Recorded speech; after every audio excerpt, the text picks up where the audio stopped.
सध्या स्थानिक स्वराज्य संस्थेच्या निवडणुका लागल्यात आणि त्यामध्ये आता जे आहे मूळतः जर बघितलं तर ही कार्यकर्त्यांची निवडणूक म्हणली जाते. ग्रामीण मंत्रालय असं या निवडणुकीला संबोधलं जातं, कारण बऱ्याचशा गोष्टी ह्या गावाशी रिलेटेड असतात, गावाच्या विकासासाठी रिलेटेड असतात. त्या संदर्भामध्ये आपण हे सगळं जन्मंतरचा जो विशेष कार्यक्रम आहे बोल बिंदास्त आपण फिरतोय, गावामध्ये जातोय, गावातल्या लोकांना विचारतो. त्याचबरोबर काही उमेदवारांचे काही विजन आहेत का त्याबद्दल बोलणार आहेत. आपल्यासोबत भाजपच्या उमेदवार आहेत. सध्या तुम्ही फिरताय, लोकांचा काय प्रतिसाद मिळतो?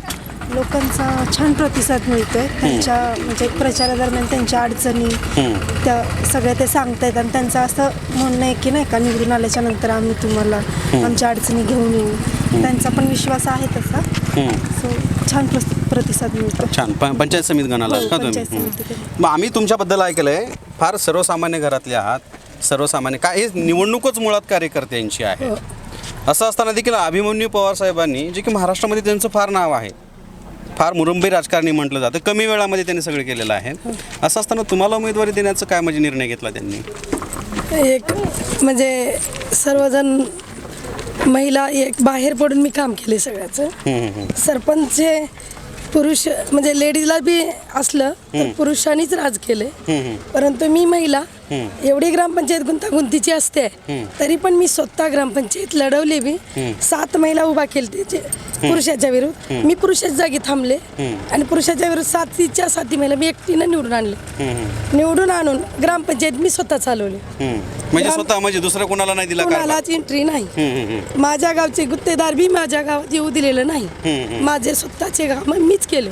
तुम्ही माझ्या गावचा विकास बघू शकता. काय केलं गावात, म्हणजे काय ठोस काय केलं का पण गावात काम? हो, काय काय केलं गावात? अतिक्रमण काढून पण मी स्वच्छ, म्हणजे हुडवे उकंडे घाण सुद्धा होती, अतिक्रमण काढून पण मी पेवर ब्लॉक करून तिथं स्वच्छ करून मी मुलांच्या खेळणीचे झोके ही ती बसवले तिथं. पुन्हा सिमेंट रस्ते केले.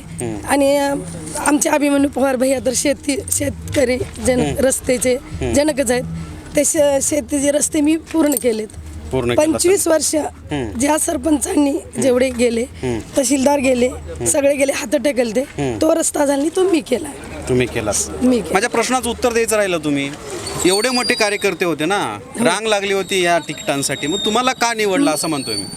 का निवडलं सांगते. म्हणजे बाहेर महिला निघाल्याच नाहीत. नाही, निवडणूक म्हणले की पैसा आहे, सगळ्या गोष्टी आहेत. पैसाचं नाही, पण बाहेर म्हणजे महिला निघाल्याच नाहीत. पण मी बाहेर निघून कार्य केले. माझ्या गावचंच नाही, माझ्या भोवतालच्या गावचं पण केले. 68 गावची मी अध्यक्ष पण होते. 68 गावचं पण केले. अडचणी सारलेत सगळं. मी म्हणजे कार्यकर्ती रस्त्यावर येऊन फिरून मी सगळ्याची समस्या निवारण केले. किती वर्षापासून पक्षात काम करताय? पक्षात 10 वर्ष झालं. 10 वर्षापासून फक्त समाजसेवा करायचं? पक्षात म्हणजे मतदान तर दिलंय, पण पक्षात 10 वर्षापासून सुरुवात झाली. 5 वर्ष. आता महिलांसाठी काय करणार आहात का? पण आता तुम्ही जेवढं महिला म्हणताय, पण हो करणार. काय ठेवलेत विजन? आता निवडून आलात तुम्ही समजा, हो काय करणार? निवडून आल्यानंतर आता जी आपली कामं येणार आहेत, एक नारी शक्ती म्हणून एकत्र येऊन एखादी काम मोठं मी सर्व महिला एकत्र घेऊन करणार आहे. विजन आहेत. हो. तरुणांसाठी काय? तरुणांसाठी पण आहे आणि विकासासाठी मी समाजकार्यासाठी निघाले. समाजकार्यासाठी निघाला. हे फार शेवटचं वाक्यांचं फार कसं माहित आहे का, मला भाड्या बांधायची नाहीत, मला मूल नाही बाळ नाही. जनता हीच माझे मुलं आहेत, जनता हीच माझे मायबाप आहेत. माझं जीवन कशाला झालं हे मला वाटत होतं, पण हे जीवन माझ्या समाजकार्यासाठी झाले आणि त्या समाजकार्यासाठी जोड म्हणून हा मी राजकारणामध्ये आला. आता काय म्हणतात लोक, भेटतात तुम्हाला आता तुमच्यासारखे लोक, बायका वगैरे काय सांगतात, समस्या सांगत असतील? माझ्याकडे हे नाही. पहिल्याच बायकाच्या मी निवारणच केलेल्या, त्यांनी येऊन गळ्याला पडून माझ्या बरं झालं की आमच्या ताईंना तिकीट भेटलं. तिकीट मिळालं. खुश आहेत. खुश आहेत. हे एक शेवटचं वाक्य वापरलं की मी समाजसेवेसाठी आणि समाजकार्यासाठी बाहेर उतरलेली आहे. किंबहुना जर आपण राजकारणी लोकांचा विचार करायचा झाला की निवडणूक म्हणलं की आता सध्याला जो आहे तो बिझनेस व्यवसाय मानला जातो.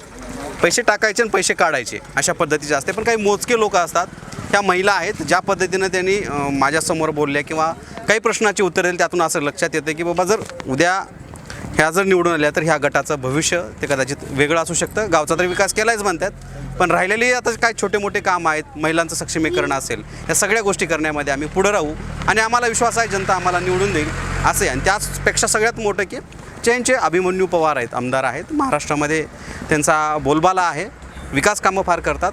इतर 10 मतदारसंघापैकी सगळ्यात जास्त निधी आणलेले अभिमन्यू पवार. आणि त्यांच्या ह्या उमेदवार आहेत पंचायत समिती गणाच्या पण आहेत. बघूयात 9 तारखेला चित्र स्पष्ट होणार आहे, नेमकी सत्ता कुणाच्या हातात जाणार आहे आणि झडपी कुणाला जाईल. धन्यवाद.